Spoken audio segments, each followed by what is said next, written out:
This contains spoilers for The Mandalorian. You must reunite it with its own kind. You expect me to search the galaxy for the home of this creature? This is the way. This is the Bunzerelli Show.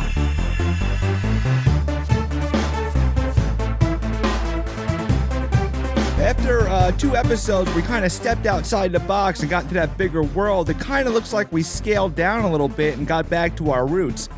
Joining me once again, I got Khiim here with me. Khiim, welcome back to the show. What did you think about the latest episode of The Mandalorian? I thought it was good. It kind of started off at a good pace, so it wasn't really slow. It starts out, Marshal Dune frees Mayfield because they're going to go make their assault on the Empire. And right away, he's taking him, and you see the slave one, so you kind of know the direction they're going in. And Boba Fett shows up, new paint job, looking sharp. Khiim, looking real clean. Yeah, he looked great. Khiim, I know you had a concern about Boba Fett kind of taking the show or kind of like muddling up the show. What do you think? I think he kind of has taken his he's not like in the corner, but I think he's taken his back seat as far as like, I don't know, do you feel a little better about his presence there? Yeah, definitely. This episode, he really was on the back seat, but so were the other two characters. Cara Dune and Fennec Shand. Yeah, they all kind of like played at the background. Yeah, they did. They played a background in this episode, and you know, it worked out. I like the pace of it. Yeah, like past the opening scene where like it kind of gave me the vibe of like a carriage ride. Oh, did you know, like an old Western kind of like carriage robbery, you know? Oh yeah, the what was it called? It was called the Juggernauts. Those things are pretty cool. And that was kind of like back to the Mandalorian roots, like the way that show started. Exactly, with the Western vibe. I liked Boba putting out when they're like saying who's going in, and Boba's like, they might recognize my face. Of course, Boba being a clone. So they pick up on him right away.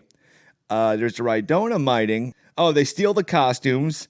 So the Mandalorian finds a loophole, and then Mayfield's basically calling him out on it. And it kind of comes into play later because he's kind of busting his about it now. But it's like he's just doing it to make conversation and crack him up. But later, it kind of comes down to like where he understands it and everything. But Mayfield's got a real good introspective on the state of the galaxy. Yeah, he does. He was like a part of the Empire, you know, and like he knows that whole side. And he just, even at that, now that because, you know, in the beginning of the episode, he's like trying to tell them, like, I'm not a part of that anymore. I know I was. Even in the last episode, he kind of like put that out there. And we kind of got to see that. Like, I would definitely say this was like an episode about like redemption for Mayfield. Yeah, to show that anybody can be like redeemed. That, and you also kind of got the point of view that these stormtroopers are just guys doing their job. It didn't paint them as good guys, but it just painted them as soldiers. Yeah, you know. Honestly. I mean, it definitely didn't paint the Empire as good guys. No, it didn't. But it kind of gave the same, like, I would say, to reference outside of the show, like in the Clone Wars, how we got to see the side of the clones. You got to see that they were just soldiers. You know what I mean? It kind of got you behind the mask. So, like in this episode, we got to see it's the same thing for the stormtroopers. Like they are just soldiers. They are just following orders. But I would say the clones are a little bit more loyal, just in the way they move. But I mean, that comes part of being a clone. Oh, yeah. These guys are definitely real people. Like the way they were clapping when the Juggernaut came in. Exactly. Speaking of that Juggernaut scene, I think like we've talked before about how like they kind of plant the seeds and the little pieces. You know, like in the beginning of the episode, they show the clip. Usually in the beginning of the episode, they show you clips that are coming to play later. Like when Moff Gideon gives him the speech, like, you may think you know what you have. And that they kind of brought that back because it circles back at the end. I'm still going back to this train of thought because I think Din Djarin's kind of destined to get the Darksaber. I think that's where I hope so. I think the way he's going to get it, because they're showing how he's skilled with hand-to-hand combat, and he was basically fighting on top of the Juggernaut with a spear. I think that's setting us up. I think it's going to be him versus Moff Gideon with the Darksaber, because we know those things could stand up to lightsabers. The Beskar. Yeah. The Beskar spear. I think that's going to be the final battle. I've kind of peeked around and looked around, but I haven't seen, and they might not let us know until like the night before, but I have not seen anything like season finale. But it looks like his next step is heading towards Moff Gideon. Yeah, it's getting close. They ended the episode, and he's just basically sending him a death threat. Like, give me the kid, or otherwise I'm going all out, because you underestimate the importance of the kid. Yeah, he just threw it right back in his face, and it also like characterized him. To wind back before we go forward, that Valon Hess scene. Yeah. That whole thing with the Mandalorian unmasking and everything. And I kind of knew it was coming. I didn't know it was coming, but I felt like when he's got no choice, he's going to have to do it, because it seems like that's what they're getting at. And, we've seen him unmask at the season finale of season 1, but it was just like, this is, before it was like, I'm no living being, because IG-88 did it. So it was like, it was a little loophole. But here he just had his back against a wall. It was either do this or you're done. But the Valon Hess scene with, hey, what's your name, Brown Eyes? And so they sit and they have that drink, and he's talking to Mayfield. And they're referring to Operation Cinder and the unpleasant decisions. And Mayfield's kind of like, walking him through the whole thing. He's like, hey, we blew up like our own division, basically 5,000 to 10,000 people. Our guys, their guys. Valon Hess brings up, they think they want freedom, but they really want his order. And it's like, they're kind of hinting at the building. Besides saying the word order, it's like, hey, they'll welcome us back. It's kind of telling you how they snuck in. But there was a point, Khiim, when Mayfield is having that conversation with Valon Hess, and he's saying like, oh, we lost all our own guys and everything. At this point of the show, I had to pause, get my son ready for school. So I'm getting him dressed. I'm running around the house.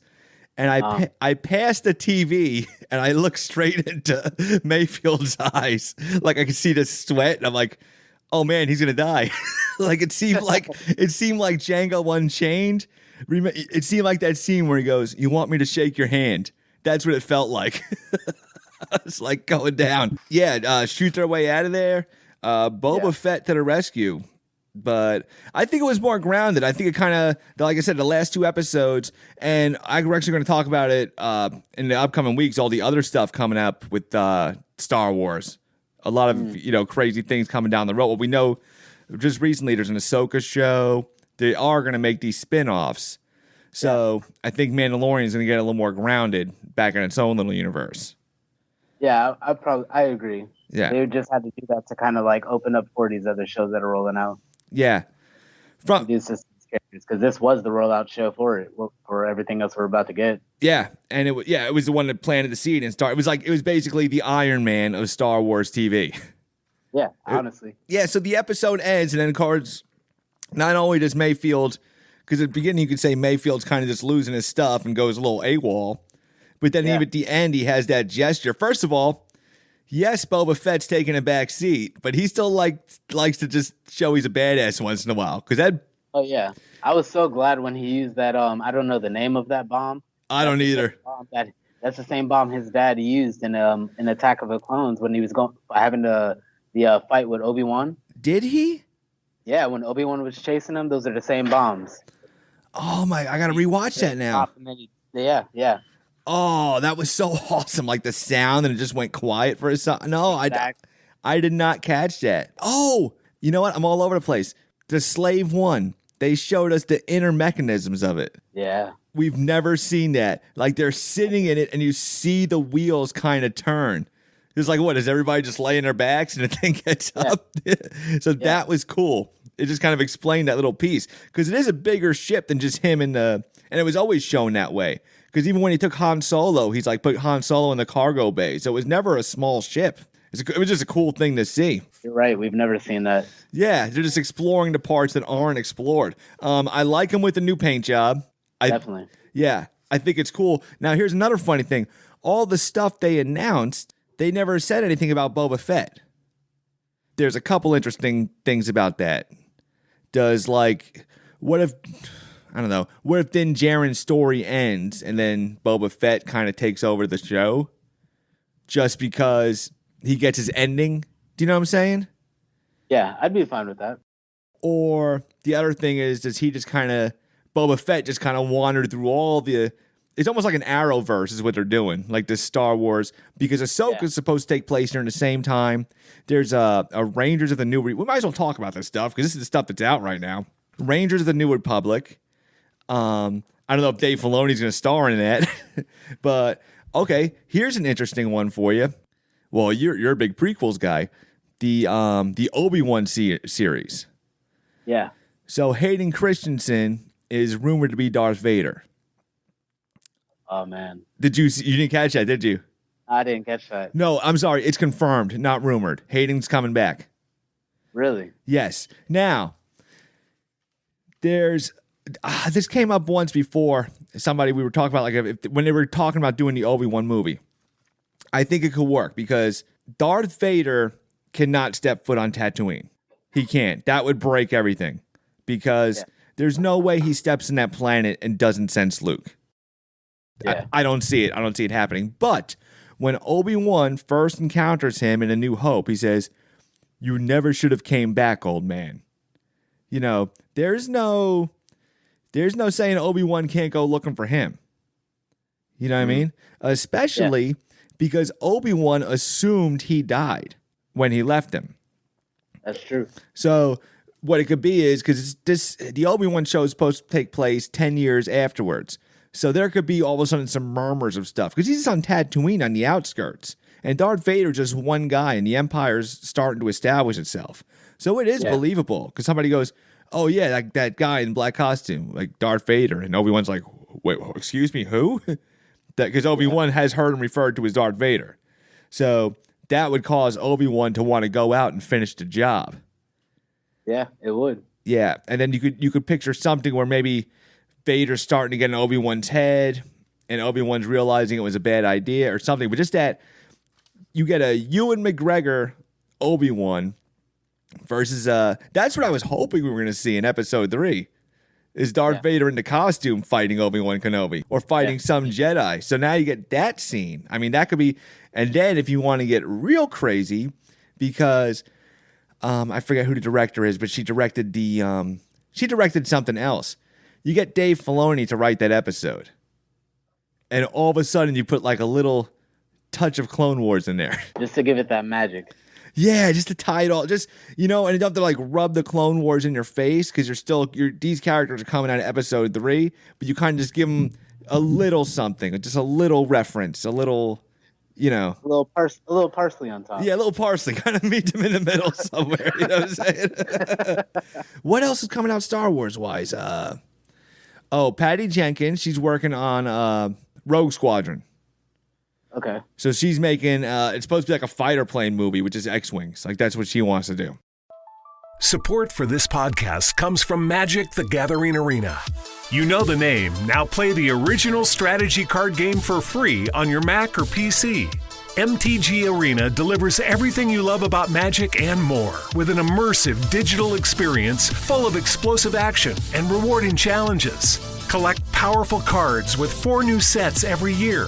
Jump into a diverse lineup of game modes like Brawl and Historic, or challenge your friends to find out who is the true deck-building master. New to Magic? No problem. MTG Arena gives you the tools to become the next Magic Pro. Learn the basics at your own pace and unlock 15 decks just by playing. Download Magic: The Gathering Arena for free today. Available on the Epic Game Store. Mayfield, they let Mayfield go free because he kind of proved himself. He takes out the Rhydonium too. So it wasn't just like he went bananas for a second. Like he just, because they said, with this Rhydonium, we're going to make a big statement. So Mayfield was like, no, you're not. And just took that out. And then Jaren, they let him go. Yeah. And like I said, I liked it, showed that side that where, because like how he turned on the Empire for his men.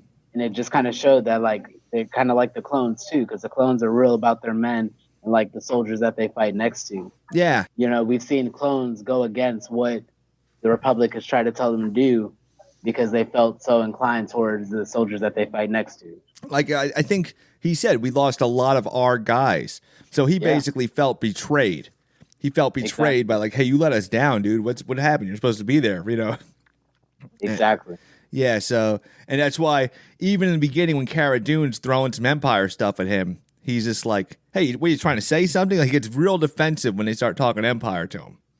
Because obviously he has, like, regrets about that. They screwed me over, too. So we wind down, and we finally get the, you know, they say, hey, what's next? And they send a message to Moff Gideon. It's a little different than at first, because when Moff Gideon made that statement to Din Djarin, they had, Mando pinned, and he had the upper hand. Like, they had him surrounded.